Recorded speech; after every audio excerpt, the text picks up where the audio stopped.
Buenos días, Marcelo. Buenos días, chicos, ¿cómo están? Un gusto estar nuevamente con ustedes. Muchas y bueno, gracias. Ya acostumbrándome al ritmo. Al ritmo de los medios también. Sí, y a estas también, estos problemas que surgen de horarios, una entrevista que se atrasa y eso, ya, el rigor a veces pasa. Es parte de la adrenalina de la comunicación. Exactamente, exactamente. Un gusto estar acá. Recordamos a la audiencia ex fiscal, ¿no? Recientemente ya retirado y fiscal del Foro Penal de aquí de la Ciudad de La Plata. ¿Mm? Sí. Así que bueno. ¿Qué tema nos trajiste hoy? Hoy vamos a hablar brevemente sobre dos expresiones que muchas veces se confunden. Cuando se quiere criticar al fuero penal de los tribunales, a jueces y fiscales penales, se utiliza una palabra que es equívoca, que es el garantismo.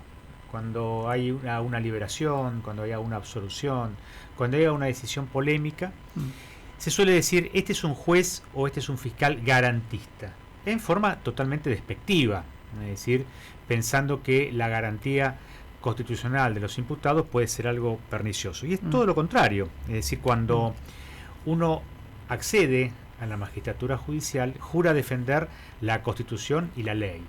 Y defender la Constitución es justamente defender las garantías constitucionales, los postulados constitucionales que en el proceso penal son parte fundamental, la columna vertebral de un sistema republicano. Ser garantista es ser respetuoso de la Constitución. Ser garantista es ser un juez, un fiscal o cualquier tipo de magistrado de cualquier instancia que respete la ley, que respete la ley fundamental que es nuestra Carta Magna. Ahora bien, ¿por qué se confunde el término garantismo con otro que es completamente pernicioso y tiene una connotación completamente negativa, que es el abolicionismo? El abolicionismo, que es una corriente que ya tiene muchos años en la República Argentina, obviamente que su máximo abanderado es el doctor Zaffaroni, conocido, ex miembro del máximo tribunal argentino, también el Tribunal Internacional de Derechos Humanos, profesor, multidoctorado en varios países del mundo, pero la postura que él lleva adelante, su cantidad enorme de discípulos, es completamente alejado de lo que se denomina garantismo. El garantismo es lo que corresponde, el garantismo es lo que debe hacerse, el garantismo es defender la Constitución. Un debido proceso. El debido proceso legal. El debido proceso legal, exactamente, esa es la expresión correcta. El abolicionismo es todo lo contrario. El abolicionismo tiende a que el derecho penal y que el proceso penal desaparezca. No sirven las cárceles, no sirve la policía, no sirven los fiscales, no sirve la pena. Es decir, hay magistrados, colegas, jueces, fiscales y abogados particulares también, por supuesto, que son agnósticos de la pena. Consideran que la pena no debe existir porque no sirve, porque no tiene sentido, porque el Estado no está legitimado, etcétera, etcétera. Hay un montón de argumentos. Una especie de anarquía. Es una especie de anarquía, exactamente. ¿Cómo surge el abolicionismo en la República Argentina? Porque ustedes dicen, ¿de dónde sale esto, no? Claro. Cuando yo era estudiante, en los primeros años de la década del 80, existía ya la teoría del delito de Zaffaroni, era un manual que recién comenzaba a tener cierto vuelo. Se estudiaba en pocas universidades, el resto se estudiaba la teoría causalista. Él defendía la teoría finalista, que es una teoría del delito distinta, pero más o menos parecida. O sea, no tiene nada que ver el finalismo europeo con lo que después fue la teoría final de Zaffaroni, que llega hasta nuestros días. Era un revoltijo de ideas entre la culpabilidad y la tipicidad, que son los elementos del delito. Pero Zaffaroni y sus discípulos de entonces, ya cuando estábamos en los primeros años de la recuperación democrática, en la postdictadura, trae a la República Argentina ideas de la Europa continental de posguerra. Es decir, hay autores, Neil Christie, Massimo Pavarini, Alessandro Barata y otros tantos, Lou Hulsman, que propiciaban abolir, eliminar, hacer desaparecer de los sistemas jurídicos de Europa los resabios del autoritarismo que existió en el periodo de interguerras, durante la guerra, y que llegaba hasta la década del 60 y el 70. No estoy hablando de las atrocidades militares que cometieron los regímenes nazi y fascistas. Estamos hablando de otra cosa, estamos hablando de los sistemas de justicia, porque en la Alemania nazi había un sistema de justicia penal. Había un sistema de justicia penal que no tenía nada que ver con lo militar, pero que estaba imbuido de toda esa ideología execrable que existió, lo mismo en la Italia de Mussolini y posterior. Entonces, estos autores propiciaban hacer desaparecer de la faz del derecho, abolir, Todas esas ideas penales, repito, que no tienen nada que ver con la Shoah y con el exterminio militar, que fue más allá de lo militar, que fue justamente un genocidio, sino ideas civiles de los propios jueces, magistrados y tribunales. ¿Qué hizo Zaffaroni? Extrapoló esas ideas, asoció esas ideas con la Argentina postdictadura. Del terrorismo de Estado. Claro, pero el terrorismo argentino, el terrorismo de Estado argentino, o sea, la dictadura militar, no aplicaba el Código Penal. No modificaba el Código Penal, ni el Código Procesal Penal, sino que aplicaban su ley de la selva, su salvajismo, que no tiene absolutamente nada que ver con el Código Penal vigente durante el periodo militar. Era exactamente el mismo que estuvo funcionando después, salvo la pena de muerte, que no fue impuesta por los militares, sino que ya estaba impuesta en el Código de Justicia Militar, y que fue derogado por leyes del gobierno del doctor Alfonsín, que modificaron algunos de los montos de las penas y eliminó, luego de la suscripción al Pacto San José de Costa Rica, la pena de muerte en la República Argentina, que se mantuvo vigente en el Código de Justicia Militar. Era una pregunta de examen, una pregunta tramposa. Se le preguntaba a los alumnos si estaba vigente la pena de muerte en Argentina. La mayoría decía que no. Y la verdad era que sí, porque estaba vigente en el Código de Justicia Militar, que ahora fue derogado también. Claro, esa extrapolación de ideas, de una u otra forma asociar, como bien decís, la posguerra europea con la postdictadura argentina, maravilló a la progresía intelectual de aquel entonces. Ustedes recordarán, son más jóvenes que yo, pero recordarán la progresía de los 80, con veleidades parisinas, se creían que eran un poco los herederos de la estudiantina del 68 francesa. Había una mezcolanza, ¿se acuerdan? Sí, acompañado por todo, la música, la literatura, todo, o sea, todo. Todo. Había un revival de los 60. Ahora hay un revival de los 70, pero en aquella época, en los 80, había una suerte de decir, basta de guerra, basta de muerte, basta de armas, volvamos a las ideas. Hubo lectores tardíos de Foucault, por ejemplo, y de toda esa revolución, esa cuasi revolución francesa, porque en el fondo que florezcan las ideas. Estudiantina, claro. Nacemos buenos. Nacemos buenos, exactamente. Eso cautivó al penalismo argentino.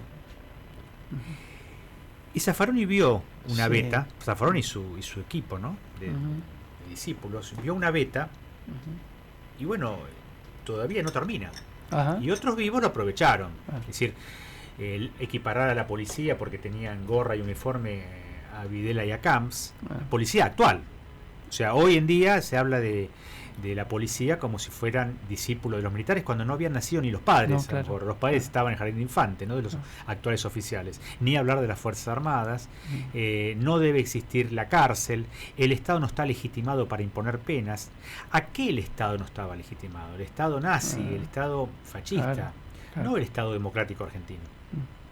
Entonces, claro, imagínense ustedes un estudiante de la década del 80 que ingresaba a la Facultad de Derecho con toda la efervescencia que había, ¿no? Anti-uniforme, antimilitares, anti-gorra, antimilitar, obviamente. Y se le decía que el sistema penal era opresivo, que el sistema penal era un resabio de la dictadura, que las cárceles eran campos de concentración. Claro, en ese revoltijo de ideas, el estudiante, el futuro abogado, compraba. Claro, podía llegar a ver el punitivismo, como una continuación de la dictadura militar. Y así fue. Y se fueron, me acuerdo que en aquel entonces todavía no teníamos en Argentina la internet, ni las redes sociales, nada de eso. Había grupos de lectura. Nos quedábamos después de hora en tribunales con los secretarios más antiguos a leer un libro de Zaffaroni que era En busca de las penas perdidas. En busca de las penas perdidas, editorial Ediar. Y era una suerte de plan de lucha de cómo el abolicionismo se iba a ir materializando, pero no inmediatamente, sino de a poco. Es recomendable leer ese libro. Cuando los discípulos de Zaffaroni dicen que Zaffaroni no es abolicionista, yo recomiendo leer ese libro. En busca de las penas perdidas, editorial Ediar. Debe estar seguramente en alguna librería de usados, o por supuesto se puede conseguir en las bibliotecas y seguramente también online. Es un libro muy interesante, donde ya hay toda una manipulación del lenguaje, donde se habla de agencia, la agencia policial, la agencia judicial, Yo siempre le decía, nosotros no somos una agencia, la agencia es la de lotería, la de turismo. Sí, de autos. Claro, la de autos, claro, el Poder Judicial no es una agencia. Claro. Pero bueno, la palabra agencia se utiliza. Y claro, vos decís agencia a un poder del Estado y le estás rebajando su estructura como pilar de la República. Claro. El Poder Judicial, con todas las críticas que podamos hacer, es un poder del Estado, no es una agencia. La agencia acá le pusieron agencia a la agencia de ARBA. Sí, a la agencia de recaudación. De recaudación, no me sale la palabra, la agencia de Exacto. recaudación. Pero nosotros Claro. ya no estoy, pero el Poder Claro. Judicial no es una agencia. Claro. La policía no es una agencia, el servicio penitenciario no es una agencia. Son organismos del sistema penal del Estado. Claro. Al sistema penal del Estado se le sigue diciendo aparato represivo. Pero la palabra represión automáticamente se identifica con represión ilegal. Y si uno toma el Código Penal, cualquier artículo de la parte especial dice se reprimirá con pena de... O sea, se utiliza el verbo reprimir. Claro. Reprimir justamente es combatir el delito. Independientemente de que hay una represión ilegal, hubo una represión ilegal y que puede llegar a haber represiones ilegales en las fuerzas policiales o las fuerzas de seguridad. Claro. Ahora, Perdón, Marcelo, esto también me parece, se trasladó también a lo social, a la vida, a las familias, esto de la represión, digamos, ¿no? De ser todos mucho más flojos, de permitir todo. vos fijate que lo que están Ser más diciendo permisivos. Ahí está la palabra. es cardinal lo que están diciendo, porque hoy en día, y hasta hace unos años, se hablaba que las amonestaciones, que todos ligamos alguna vez, eran un resabio de la dictadura. Que la maestra no podía retar al alumno porque la maestra simplemente tiene que dar instrucción. Que los padres no pueden retar a sus hijos porque es un resabio dictatorial. O sea, se dinamitó el concepto de autoridad, pero el concepto bueno de autoridad, porque existe la autoridad buena, no el autoritarismo, no hay que confundir el autoritarismo con la autoridad. No existe ninguna comunidad jurídicamente organizada sin autoridad, sin orden jurídico donde haya normas y la contracara de la norma, la sanción. Entonces, en derecho penal, ayer hablábamos con unos colegas, derecho penal es la parte del derecho donde cualquiera se doctrina. Nadie se atreve a discutir la naturaleza jurídica de la hipoteca. Si uno lee el derecho romano, la definición de hipoteca es exactamente la misma de hoy. Exactamente la misma. O de mutuo, o de compraventa. A lo sumo hay que estudiar un poco de latín, pero es la misma definición. Ahora, por ejemplo, a alguien se le ocurre decir el piquete no es delito. Y ya es palabra santa. O la toma no es delito porque es de día. O porque es de día. Y es palabra santa, ya es de doctrina. Y el que se opone es un facho. ¿Cuántas veces ustedes han escuchado decir no se debe criminalizar la protesta social? Y eso parece que fuera una máxima del Código de Salomón. No existe el Código de Salomón, ¿no? Pero estoy poniendo un código imaginario del Código de Hammurabi. Es decir, no se puede criminalizar la protesta. Sí, claro, obviamente que no se puede criminalizar un derecho constitucional. Ahora, lo que sí se criminaliza y está sancionado por la ley penal es cuando uno, ejerciendo un derecho, vulnera el de los demás. Porque vamos a suponer, todos tenemos derecho a una vivienda digna. No la consigo por X motivos. No me puedo estar acá en la radio con mi bolsa de dormir. Yo duermo acá porque tengo derecho a vivir bajo un techo. Porque va a venir el dueño de la radio y me decir, mire señor, esta noche lo dejo, mañana se retira. Y si no se retira, lo hago sacar por la fuerza pública. O sea, ese equilibrio dinámico entre el derecho de Juan, termina donde comienza el de Pedro, es la base de una comunidad jurídicamente organizada, independientemente de las ideologías. Entonces, concluyendo, no confundamos garantismo, que es el cumplimiento de los postulados constitucionales, con abolicionismo, que es la destrucción del derecho penal y del sistema penal. Y me gustaría, ustedes que son una radio completamente abierta a todas las ideas, y me consta, y por eso estoy tan cómodo aquí, gracias. que entrevisten a un abolicionista. Porque a mí me gustaría escuchar, primero que se autodefina como tal, que no diga soy garantista porque no lo es. Que no tenga vergüenza de decir soy abolicionista, para mí el sistema penal no sirve la policía, no sirven las cárceles, no sirven los fiscales, no sirven los jueces. ¿Qué hacemos con los delincuentes? ¿Qué ofrecen a cambio? Porque si alguien me dice la cárcel no sirve, pero yo ofrezco esto, a esa persona yo la voy a respetar. Después podremos discutir. O decir, bueno, lo que estás ofreciendo a cambio no va a ser suficiente, o me interesa lo que pones en parte, y podemos llegar, no sé si a un acuerdo, pero nos podemos llegar a entender. Pero aquel que dice, esto no sirve, hay que eliminarlo, hay que abolirlo, y no ofrece nada a cambio, es un farsante. ¿Qué hacemos con todo? A mí lo que más me asombra a veces es que desde el propio Estado, o digamos del propio gobierno, a veces se habla mal de la policía, se habla mal del ejército, de la armada, de la prefectura, de lo que sea. Pero sí, ustedes son los que la conducen. ¿Cómo puede ser que el mismo gobierno diga, no, las fuerzas policiales que son represivas, sí, pero si uno la va a conducir, bueno, creo que hay una educación, hay un plan de formación. Es una demagogia adolescente. Ahora se dice que la adolescencia llega hasta los 30. Entonces, hablar mal de la policía vende. Y bueno, es lo que hacen. Es increíble. No, es increíble. Yo, aceptamos. Hoy es un día de desafíos, Virginia. ¿Viste? Sí. Hablamos de desafíos de nuevo. Es un día de desafíos. Sí, podríamos conversar con alguien que es abolicionista. Vamos a buscar.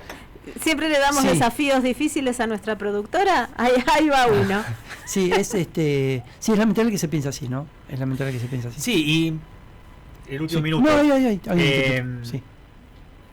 Lo que tenemos que generar son discusiones de argumentos y no de frases fetiches, no de eslogan, no de hashtag. Por decir, bueno, ¿qué hacemos, por ejemplo? Usted me puede preguntar, ¿qué hacemos con la delincuencia juvenil o infantil? Y yo les contesto, ningún pibe nace chorro. Eso es un eslogan, eso es una frase fetiche, eso no es un argumento. O, ¿qué hacemos con los piquetes? No se puede criminalizar la protesta social. Bueno, eso tampoco es una argumentación. Ahora, discutamos qué hacemos con las protestas sociales para que de una u otra forma no se vulnere el derecho al libre tránsito, a la libertad de comercio, a la libertad de trabajo de los demás. Y tratemos de compatibilizar. Se compatibiliza en muchas partes del mundo. Las protestas se permiten con autorización, pero no se impide el libre tránsito, no se impide la libertad de comercio, no se impide la libertad de trabajo. Y los dos están respetados. No sé Sí. si recuerdan las masivas protestas de Francia, por ejemplo, de los últimos años. De los chalecos amarillos. ¿Cuándo se hicieron? Días domingo. Claro.